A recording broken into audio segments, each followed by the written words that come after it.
आदरणीय अध्यक्ष महोदय, मैं मानव अधिकारों के विषय में अपनी बात पेश करना चाहता हूँ। हम जानते हैं कि दुनिया के समस्त इंसानों को समान अधिकार देने के लिए 10 दिसंबर 1948 को मानव अधिकार आयोग के द्वारा मानव अधिकारों की सार्वभौम घोषणा की गई। इसका उद्देश्य ये था कि दुनिया के समस्त इंसानों को राजनीतिक, नागरिक, सामाजिक, आर्थिक और सांस्कृतिक अधिकार दिए जाएंगे, जिसमें एक प्रस्तावना को शामिल किया गया जिसके अंदर मानव प्राणी की गरिमा और उसके मूल्यों पर विशेष बल दिया गया।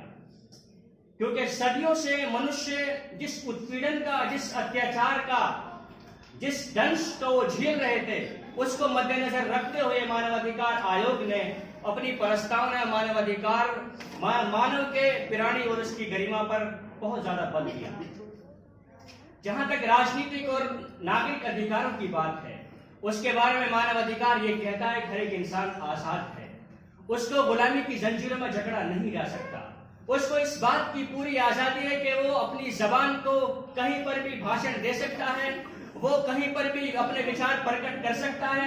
उसको शांतिपूर्ण ढंग से मार्च करने की, विरोध प्रदर्शन करने की पूरी आजादी। उसको इस बात की पूरी आजादी को किसी भी सरकार की गलत नीतियों की संवैधानिक दायरे में रह करके आलोचना कर सकता है। उसको इस बात की पूरी आजादी है कि कोई भी संगठन, कोई भी यूनियन, कोई भी पार्टी बना सकता है। उसको इस बात की पूरी आजादी है कि कोई भी धर्म मान सकता है, कोई भी धर्म का प्रचार प्रसार कर सकता है। उसको इस बात की पूरी आजादी, उसको पूरा अधिकार है, वो किसी धर्म को नहीं मानना चाहे तो नहीं मान सकता है।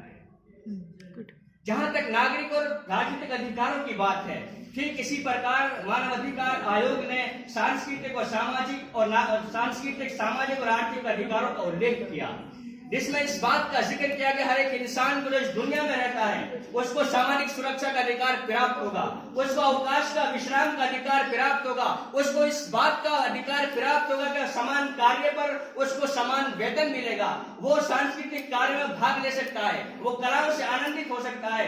ठीक इसी प्रकार अनुच्छेद 28 में मानव अधिकार आयोग ये कहता है कि सार्वजनिक हित के लिए, सार्वजनिक सुरक्षा के लिए इन पर प्रतिबंध लगाए जा सकते हैं। और अनुच्छेद 29 में इस बात का उल्लेख किया गया, अगर कोई इंसान ऐसा कार्य करता है जिससे मानव अधिकारों की नष्टता का खतरा हो, जिससे मानव प्राणी की गरिमा का विनाश का खतरा हो, ऐसे अधिकारों पर प्रतिबंध लगाए जा सकते हैं। इन सब अधिकारों के मिलने के बाद हम इस बात को सोचें, हम इस बात पर विशेष बल दें, तमाम दुनिया पर नजर दौड़ाएं, क्या हमें सब अधिकार मिल पा रहे हैं?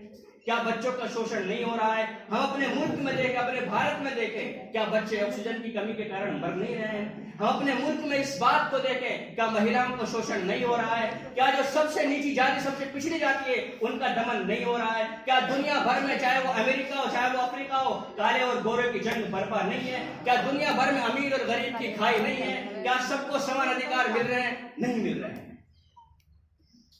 इस और मानव अधिकार आयोग को संज्ञान लेने की जरूरत है। अगर हमें समान अधिकार नहीं मिल पा रहे हैं, अगर हम अपने अधिकारों की पूर्ति नहीं कर पा, रक्षा नहीं कर पा रहे हैं, जिस प्रकार अगर किसी देश में किसी इंसान को, किसी मनुष्य को प्रताड़ित किया जाता है, किसी मनुष्य को जुल्म का निशाना बनाया जा सकता है, वो किसी भी देश में शरण ले सकता है अपने जीवन की रक्षा के लिए, क्या वो आज हो रहा है? क्या आज हम अपने भारत में इस बात को देखें? क्या हमारा भारत देश खुद इस बात को कहता है, अगर कोई दूसरे देश से कोई आता है तो उसको हम शरण देंगे।